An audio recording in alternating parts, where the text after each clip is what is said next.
Acne,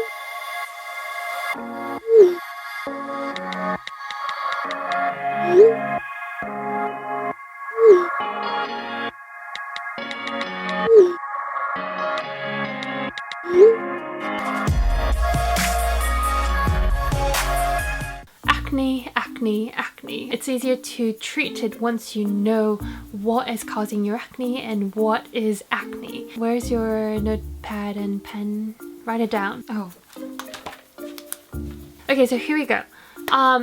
There are numerous factors that can actually contribute in forming acne, such as hormonal imbalance, vitamin deficiency, bacteria infection, insulin spike. Wait, can you just slow it down a little bit and then simplify it for us, possibly? Your pores are basically screwed. They're clogged. But how? These tiny little holes that you see on top of your skin, those are called pores, right?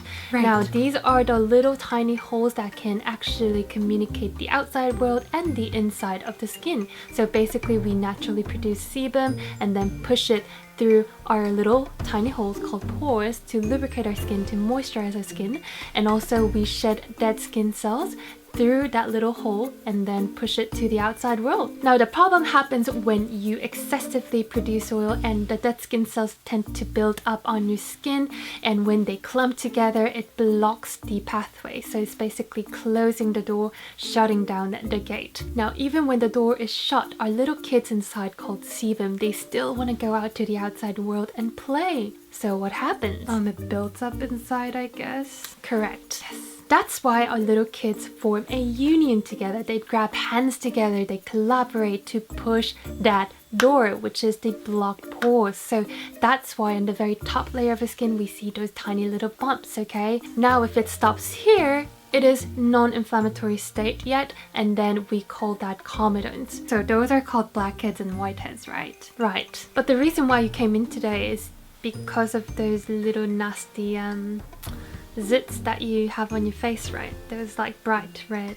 ones. So those are called inflamed acne. Now if you look at the oil gland of two different skin types, I would say, so one is my clear radiant normal skin and one is yours, which is acne prone skin.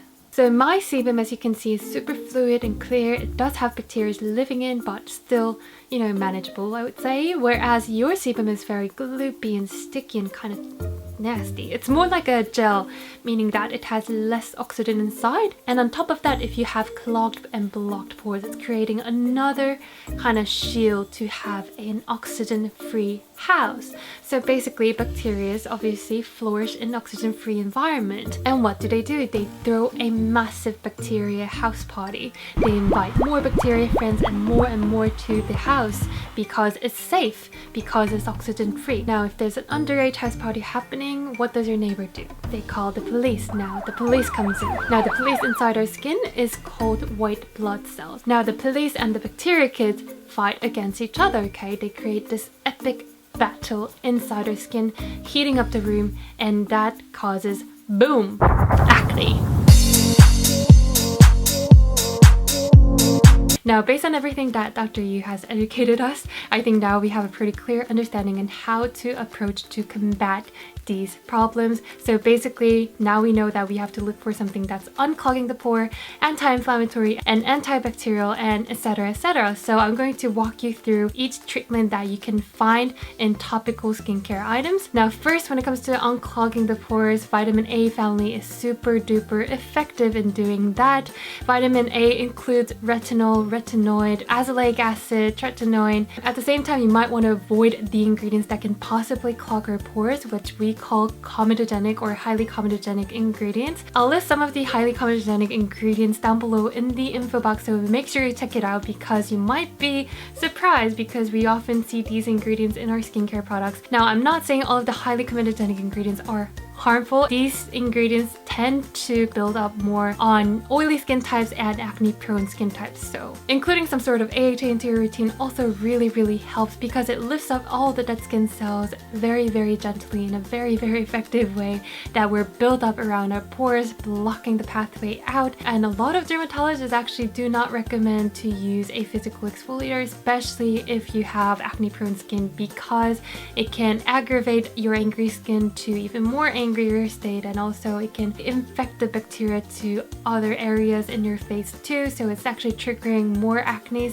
Now, benzoyl peroxide and BHA, which is salicylic acid, are basically commonly used ingredients when it comes to acne treatments. They're very, very effective because they have anti-inflammatory property, and also benzoyl peroxide especially, he has a very effective antibacterial property, so meaning that it will kill that really angry, inflamed, active cystic acne. These active ingredients that I just mentioned, they are proven to be really highly effective in treating your acne, but the thing is, they can be often very, very drying, so I think it's super important to compensate your skincare regime by including a heavy-duty moisturizer that ensures to lock in all the moisture back into your skin so you don't wake up with a flaky skin.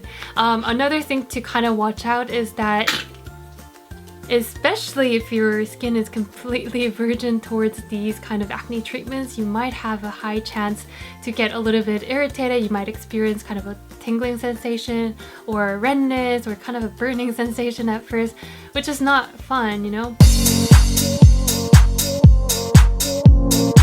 It's very important to incorporate soothing and calming ingredients into your skincare routine. I think my favorite soothing ingredients are something like aloe vera, very, very good, green tea, allantoin centella asiatica, I'm not sure if I'm pronouncing it right, but yeah, those ingredients. I'll list it down below as well. In the next video, I'm going to show you guys my acne emergency like SOS routine that actually works in flattening and calming down your acne like the next day in 3 days. I've struggled with acne prone skin for like more than 5 years, so I think I have a pretty solid routine. Look forward to that. Today we only talk about a very topical level of approach in terms of treating the acne when it actually happens. In the near future, I want to really talk about like what really causes the acne.